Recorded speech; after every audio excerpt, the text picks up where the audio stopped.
পেঁয়াজ এক মনে আন বেচতেছি আজকের শোলকুয়ার বাজারের রেট আছে 1100-1200 মোটাটা, আর চিকনটা দেশালটা আছে 1800। আচ্ছা ভাই, রাত করে এখন কি করবি তুই? এই ড্রাম নিয়ে ঘুরে বেড়াচ্ছিস।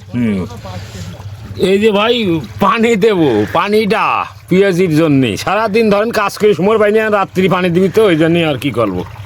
তাই রাত 8টার সময়? রাত 8টা, কৃষকের চাষি লোকের আবার রাত 8টা আবার 10টা-9টা ঠিক আছে নেই। ও এরে সবসময় একরকম। তখন এই পানিটা দেওয়ার পরে ওষুধটা দেওয়ার পর গোসল করা লাগবে না? গোসল মোসল ভাই এখন কি করবো, গরিব মাসির গোসল আছে, গরিব মাসির মরাই না করলাম চোখ বুঝা। আর পেঁয়াজ বুঝেন তো সবই। এই পেঁয়াজ লাগানোর পরে পানিটা দেওয়ার পরে দেওয়ার কারণ কি? প্রশ্ন হচ্ছে ভাই আমরা কৃষক, আমার কোনো ন্যায্য পাওনা হয় না। এই ভুট্টোর বীজ 1 মন বেশি 1100 টাকা, 1 কেজি কিনতে গেলে 1200-800-700 নিচেই নাই। এই যে বীজের দাম, বাংলাদেশের কোন প্রান্তের থেকে বীজ রোপণ করে আমার জানা নাই, যে 1 কেজি হইলো 1012 আর 1 মন বেশি আমরা জন্মা নিয়ে মাত্র 1100 টাকা। ধানের বীজ 1 মন ধান বেশি 1012, 1 কেজি ধানের বীজ 700-800। এবার পেঁয়াজ 1 মনে আন বেচতেছি আজকের শোলকুয়ার বাজারের রেট আছে 1100-1200 মোটাটা, আর চিকনটা দেশালটা আছে 1800। প্রশ্ন হচ্ছে যে কৃষক এখন পুরো মৌসুম বাংলাদেশে প্রচুর ভরপুর পেঁয়াজ, বাংলাদেশের এক বৃহত্তর ফরিদপুর পাবনায় যে পেঁয়াজ আছে বাংলাদেশ 2-3 মাস চলবে, এত পরিমাণ আবাদ। এবার বেশি বেসনের দাম কম ছিল, রপ্তানি করেছে বেশি কৃষকরা। তো এখন সরকার পুরো মৌসুমে যখন 4000-5000 ছিল সেখন আইনা এখন আনি আমদানি করতেছে। তাহলে এখন এই কৃষকরা কি করবি? এখন পেঁয়াজ যদি 1000-1200 টাকা, যে পরিমাণ খরচ, সার পাওয়া যায় না। পেঁয়াজে 1 বিঘা পেঁয়াজ কি পরিমাণ খরচ হয়? 1 বিঘা পেঁয়াজ লাগাইতে 1 বিঘে পেঁয়াজে যে পরিমাণ সার ওষুধের দাম প্রচুর খরচ। 1 বিঘে জমিতে বেসন দিয়ে সার ওষুধ দিয়ে 30-40 হাজার টাকা খরচ হয়, বীজ দিয়ে সার ওষুধ দিয়ে। আচ্ছা, ওই খরচের মানে এই দল্লি বা কয় টাকা করে আপনাদের বেচতে পারলে মানে লাভবান হয়? কৃষকের পেঁয়াজ আপাতত 2000 টাকা থাকতে হবে সর্বনিম্ন, তার লিগে আপাতত পেট বাঁচবে, আর তার নিচে গেলে কৃষকের লস। তা তো দেখতেছি যে রাত দিন 24 ঘন্টায় খাটাখাটনি পরিশ্রম করার পর যদি ফসলের মানে দাম না পাওয়া যায়। আমার কথা শোনেন। হ্যাঁ বলেন। কৃষকের বীজের দিক সরকারের নজর দিতে হবে। যেমন বীজ হাইব্রিড বীজের দাম 30-40 হাজার টাকা কেজি নাই, 7000, 8000, 10000। তাহলে 30 হাজার টাকা যে পেঁয়াজের বীজটা দাম নাই, সেই পেঁয়াজটা বাংলাদেশের কোন জেলায় কোন জায়গাতে জন্মা যে 1 কেজি বীজ 30 হাজার টাকা, 40 হাজার টাকা, 30 হাজার টাকা বেচতে হবে। তাহলে এরম কৃষি পণ্য সমস্ত বীজের দামে এরম ছাড়া, এসব তো সরকারের কোনো নজর নাই। কৃষকরা পাগল মানুষ, এরা যত দামেও কিনে চাষ করবে। 1 কেজি বীজ জন্মাতে পৃথিবীর কোন প্রান্ততে জন্মায় যে 1 মন বেচতেছি 1100 আর 1 কেজি কিনতেছি 1200?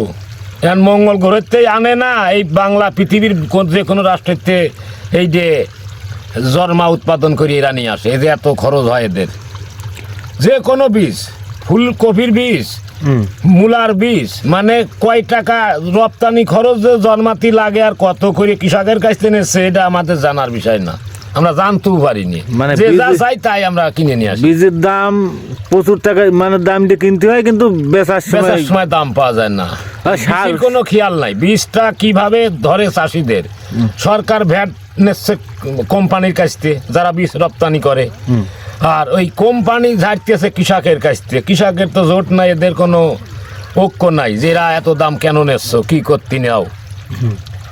ফুলকপির বীজ জাপানের আনে, চায়নার আনে, 1 কেজি 100 গ্রামের দাম 2-4 হাজার টাকা। মানে এখানে ফুলকপি 6-7 টাকা কেজি। পিস আছে কিনলাম 10 টাকা পিস, তার মানে পাইকারি 4 টাকা 5 টাকা এরকম 4-5 টাকা কেজি। তো এরকম কৃষি পণ্য যত বীজ আছে, উস্তের বীজ, যত প্রকার বীজ আছে আইটেমে, এর কোনো খেয়াল খুশি নাই, যে যা পাইতেছে নিয়ে যাচ্ছে। আচ্ছা ঠিক আছে, এই সারটা সিন্ডিকেট আছে। সার তো খালি বিএমপি জামাতালারা চাষ করে না, আমলিকলারাও করে। এখন এই চাষ কেউ পাচ্ছে কেউ পাচ্ছে না, এখন এইটা নিয়ে একটা কৃষকের মধ্যে দ্বন্দ্ব, এটা রপ্তানি অব্যাহত ব্যর্থ হলেই সকলেরই লস, দেশের লস, জাতির লস, গোটা বাঙালি জাতির লস, কৃষকের উৎপাদনের বাধা হলি। আচ্ছা আপনি এই সার ক্ষেত্রে পাইছেন, আপনি পাইছেন সার? আমি 1 কেন সার পাইছি। এই বলি 1 কেন সারে কি আপনি পেঁয়াজ লাগানো হয়ে যাবে? 1 কেন সারে আমার চাইল পানু হয় না, সরকারি এটা 1 কেন পাইছি, এটা চাইল পানি হয় না, চাইল ফানু হয় না। এখন কিনতে বি সরকারি রেটের চা 400-500 বেশি হলে মেলে, আর ন্যায্য মূল্য পাওয়া যাবে না। মানে সারের যে সংকট, এর কারণ কি কিছু জানেন? সারের সংকট, কেউ বলতেছে ব্যবসায়িক সিন্ডিকেট। এখন মূল্য আসলে কারা মারতেছে কারা খাচ্ছে আমরা সাধারণ লোক এত বুঝতে পারবো না। এ জানে যারা ডিলার আছে, যারা বড় ডিলার, ছোট ডিলার, স্থানীয় নেতা গোজা আছে, কোন ধান্দায় কি হচ্ছে এটা আমাদের জানার বিষয় না। আচ্ছা এই পেঁয়াজ চাষ সম্পর্কে, যারা পেঁয়াজ চাষ করছে তাদের সম্পর্কে কিছু বলেন।